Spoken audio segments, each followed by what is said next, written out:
different team usually, just what you saying? We've probably got another one or two coming back towards fitness. So, I think when you look at it, we're probably looking at Tom Lowry back into full session today. So that would be an add-on from last week.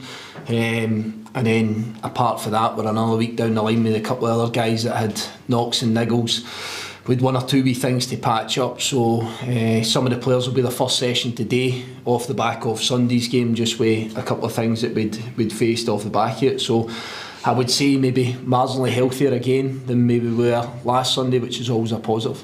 Gennaro Daniels, is that something that's going to be long term, or is he sorted out now? We're hopeful he's got a chance for the weekend.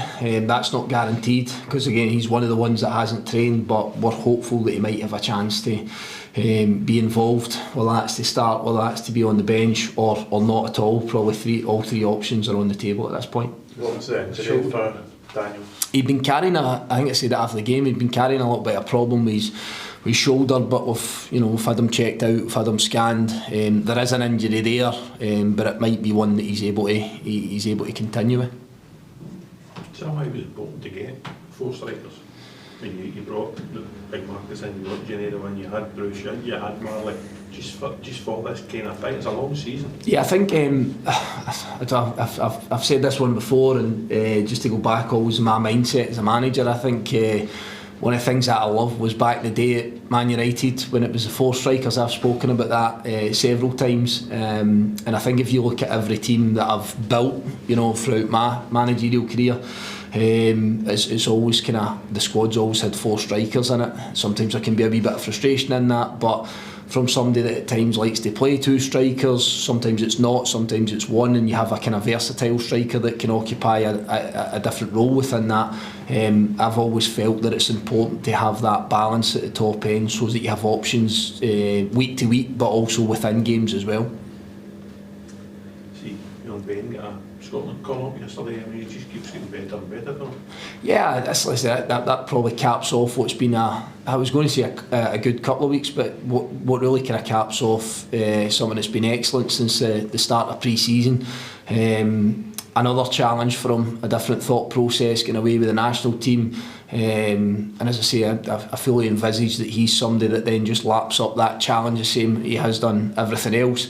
But he's got a wee bit of football to play until then, and we hope that he continues in the same vein, which has been top draw to this point. We've seen his goals. I don't think we'd seen a pass like that until last week. Yeah, I think we've probably always known that he's had that quality. You maybe argue that it becomes a wee bit more natural on his natural side of the pitch, on that right hand side of the pitch. But as I say, kind of something that we worked on and we thought might be an option in game. You're not necessarily seeing it coming from that sort of deep left back position, but again, I think that just signifies the confidence and the vision that he's shown at this point. And it was a brilliant way to start the game as well. It's the early part of the game, and it obviously gives you a real boost at that stage. A lot of folks have kind of had their views on Dundee at the kind of early part of the season with the new manager in. They obviously had a very good performance and result at Ibrox in their last game. What have you made of them so far? I was at the game. Ibrox, I thought they were excellent. I thought they were really good value for what they got in the game. Potentially an argument that could maybe have been slightly more. I think especially in the second half, I felt that they carried a real threat in the turnover. I thought they were really well organised. Their distances, their discipline within their shape was excellent.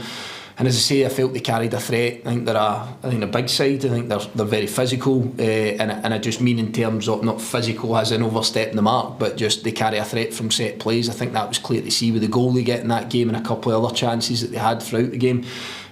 So we're going to have to kind of be switched on, but I know a lot of the players, and we've seen a lot of the players. And they've got good quality in there, and I think that they're a work in progress. I actually spoke to one or two of their officials in the boardroom at Ibrox, and you're just having that general chat. I think they're aware that they're probably a week or two behind where they probably wanted to be with the new manager coming in, with a kind of overhaul of a squad.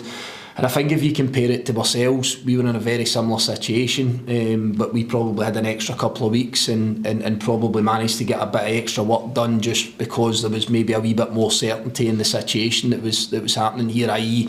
manager coming in, trying to build a squad. And as I say, that's not a criticism, it's just probably how the landscape sits. So I would envisage that week by week that Dundee will continue to get better, and I think you've probably seen that from the initial group stage games in the League Cup to the first couple of performances in the league, and then obviously having that spare week probably for Stephen and his staff becomes a really good thing. Having that free week, they've probably put that to really good use to continue to try and implement their vision of what they want to be. Have you felt for Stephen at all, having, as you say, been in a similar position in the sense that he's come into a new job this summer, but it's almost been as if folk have been on his back from the word go? Listen, I don't think Stephen will want me to feel sorry for him in any way, shape or form. Do I understand it? Do I appreciate what that might feel like or what it might look like? But again, I can't speak for Stephen, but I think you've probably seen by how he's come across in the press and how he's dealt with the situation that he's been comfortable that his team's going to get better with recruitment. They're going to get better with time spent with him and his staff. And as I say, I'm always one for the kind of proofs in the pudding, and I think in the last outing and the last judgment that anybody can have on Dundee as a team, you can see that there are serious improvements being made there. Really good result at Ibrox, and probably a team that come into this game on a bit of a high with a load of confidence. How much think this momentum kind of key for you? This unbeaten run, you carry that on, it can really kind of take you forward this season, do you believe? Yeah, I think we spoke after Sunday and talking about still being unbeaten, but the simple mindset is we want that to remain in place after the game on Saturday. Doesn't mean to say that's a given, but for us as a group, yeah, it's absolutely something that you mentioned, and you want to challenge yourself to see how far you can stretch that out and how far you can take it. There's going to be bumps in the road, there's going to be tough times, there always is in this league, there's no doubt about that. I think we can see throughout this week about positivity within football clubs and one result or one performance and how that can kind of instantly change the mindset of people out with the football club. But I think the important message is that we keep consistent within the building. We have to make sure we understand what we're trying to do, how we're trying to perform, the results we're trying to get. And as I say, as long as you can keep that unbeaten run going, then there is a real positivity. But I think everybody needs to be careful as well that we just don't get carried away, and there's no knee-jerk reactions if you don't get that quite right in the first 45 minutes of football. And I think we showed that against Hibs a couple of weeks ago. We didn't quite get it right in the first 45 minutes, but I think what pleases me most is the reaction to that. And as I say, that doesn't need to come week to week. Sometimes that comes in 10-minute spells, sometimes that comes from half to half. So from my side, yeah, it's just almost keep your powder dry, continue to keep working hard and continue to try and improve, and as I say, use the confidence to your advantage if you can, but equal to that, if you take a shot in the stomach, if you take a blow, make sure you're able to pick yourself back up, make sure you're able to react in the correct fashion. Would you just ask, 10 days left I think with the transfer window, are you done your business, or could there be scope for the ins and outs? No, we're still active. Is the best way I can put it. We would potentially foresee one or two in, and there's the prospect of one or two going out as well. And all of this is to try and get a balance within the squad.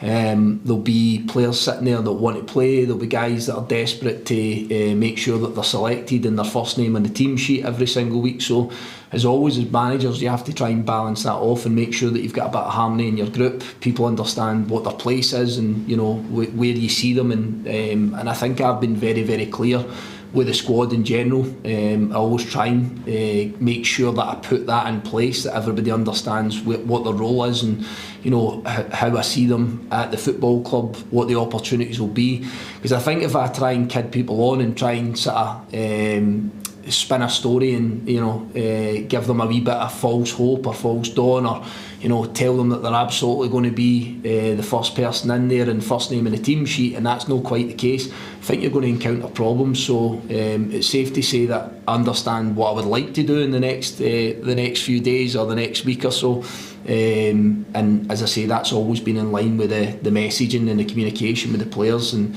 as I say, I think if you put that clarity on things, then you tend to have that wee bit more of harmony in your dressing room, and you have that wee bit more togetherness, and everybody kind of knows where they stand.